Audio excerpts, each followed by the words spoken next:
Welcome to our fourth in our podcast series. Tonight's podcast is on economics and writing in ancient Egypt. Remember, you can pause your presentation at any time in order to ensure correct spelling on your homework assignment. Thank you and enjoy the podcast.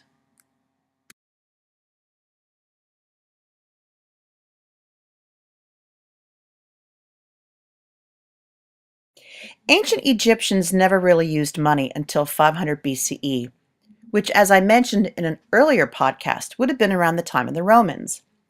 Wages were paid, is your salary, were paid in goods or items you needed for everyday life, like bread, beer, grain, meat, and cloth.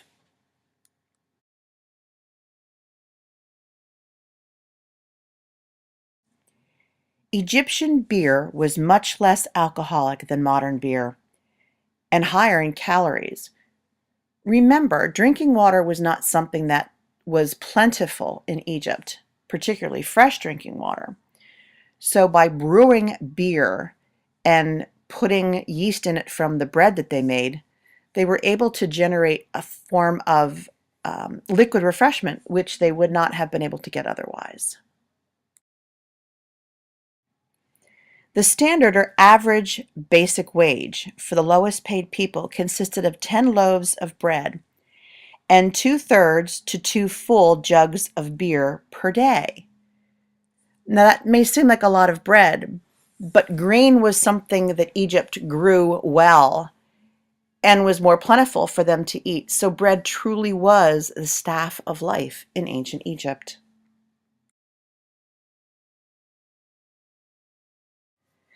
Not unlike today, wages varied depending on the job and the amount of responsibility that a worker had.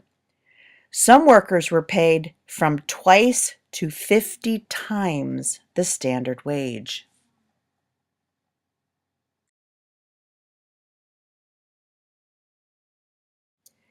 In one case, the highest paid official received 38 and 1/3 loaves per day, while the lowest paid worker received 1 and 1/3 loaves.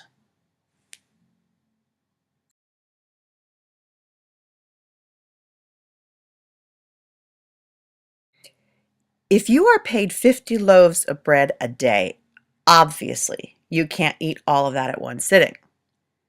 So Egyptologists think that people were given a symbolic kind of bread debit account that you could draw from to purchase what you needed.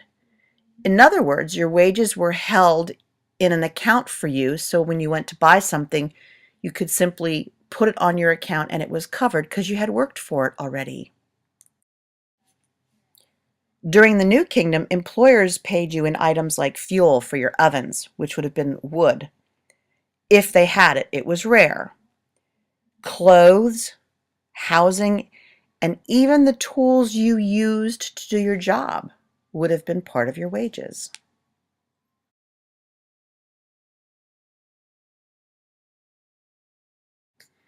Now let's just review for a second.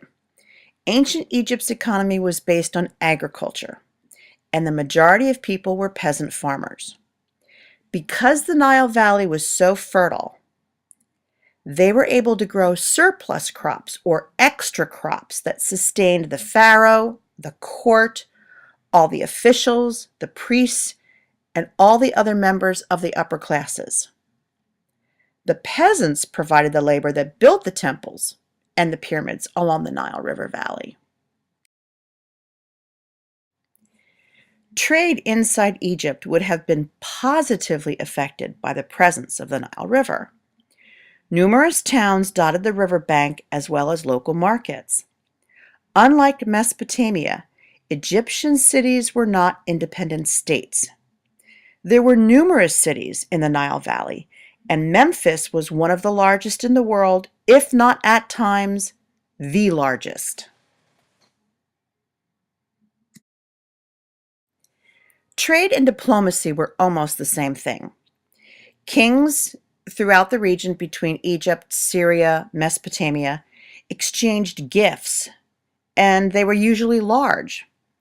Now that could be large in size or large in quantity.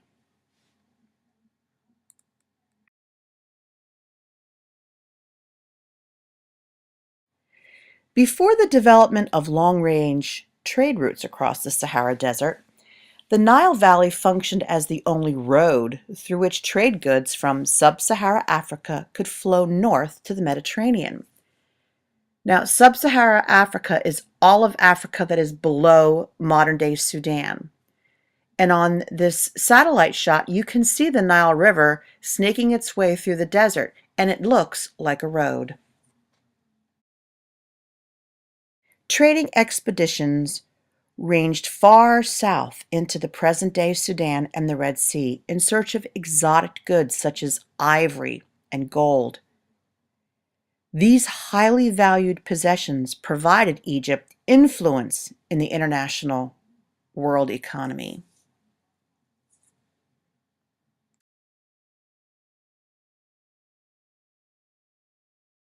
Although Egyptians didn't invent writing, the development of writing in Egypt will have a very positive effect on their economy.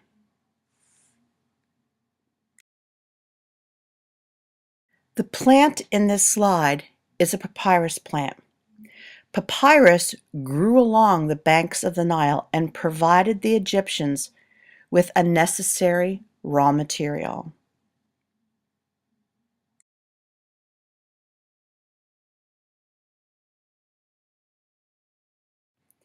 This plant was quite versatile and was used in the manufacture of boats, ropes, and baskets. This slide shows an artist's rendition of what a papyrus boat would have looked like.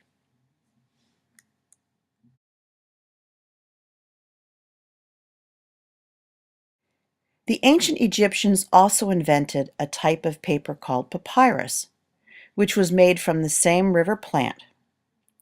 Papyrus was a very strong and durable paper-like material that was used in Egypt for over 3,000 years.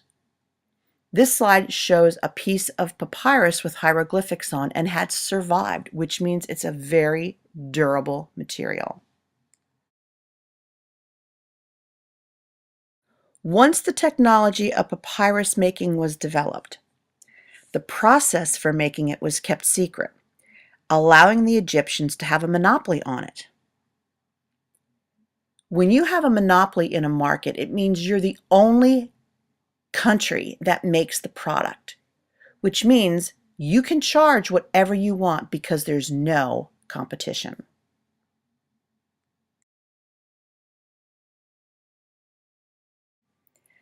The first use of papyrus paper is believed to have been 4000 BCE.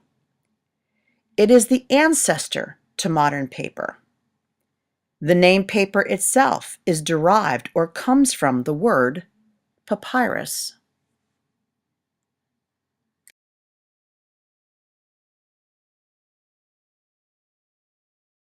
Because the exact method for making papyrus paper was such a secret, the ancient Egyptians left no written records how to manufacture it. Modern science has finally figured out how it was done, and now papyrus making is back in Egypt after a very long absence.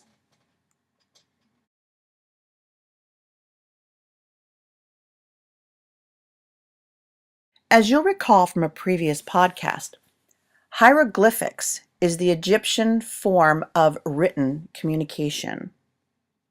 And the ancient Egyptians used hieroglyphics for almost 4,000 years. In Greek, it means sacred words.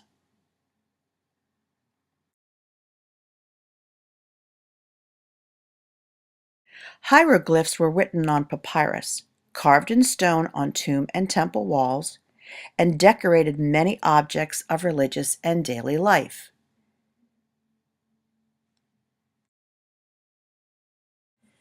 There are over 700 different hieroglyphs.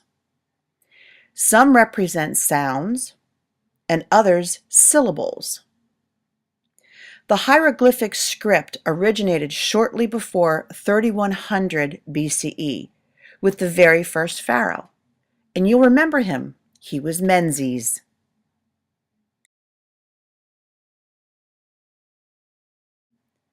The last hieroglyphic inscription in Egypt was written in the 5th century AD, 3,500 years later after it started. For almost 1,500 years after that, the language was unable to be read. That means it was a lost language. People looked at the hieroglyphs and had no idea what they meant. In 1799, the Rosetta Stone was discovered in Egypt by Napoleon's troops. They were moving through a muddy area and some of the wheels were bogging down, and this rather large stone was discovered. It was taken back to Paris to be examined, and pretty much the key to understanding ancient Egyptian history happened by accident.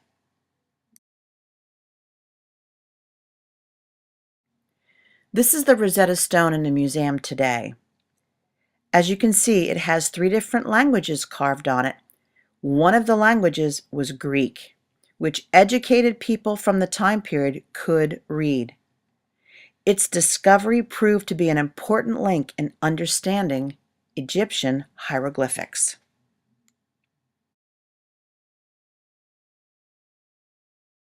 In 1822, Jean-François Champollion deciphered the hieroglyphic signs on the Rosetta Stone, thereby allowing the modern study of Egyptian language and culture to begin. I'm sure after having done our Egyptian math lesson, you have a real appreciation for the challenges that were faced in deciphering the Rosetta Stone and bringing ancient Egyptian language and culture to life. I hope you enjoyed your podcast. Go back and review if you need to. Email me with any questions. And thank you for sharing in Nana Productions.